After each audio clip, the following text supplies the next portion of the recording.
嘅嘢咧係有文字上嘅表達，有影像上嘅表達。我哋今日咧，我哋頭先嘅練習咧就係用影像上嘅表達，每一項咧就一個鏡頭。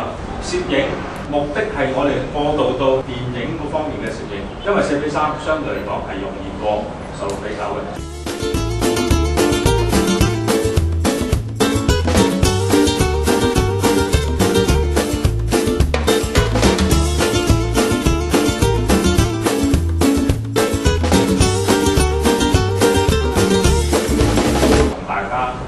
即係點樣去構圖？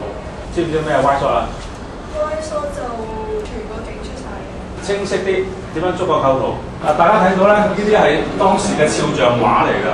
咁呢個林布蘭咧係為咗唔想咁，即係好似冇乜創意啦嚇，所以咧佢將呢啲人物咧係擺喺唔同嘅角度、唔同嘅位置、唔同嘅表情，咁啊造成呢一個叫做夜巡舉世知名嘅畫作。實質上咧就係講有一班人就係俾錢呢個畫家畫畫嘅，但係佢亦都係為咗自己嘅畫家我要創作，所以咧佢將幅畫咧畫到好有氣氛。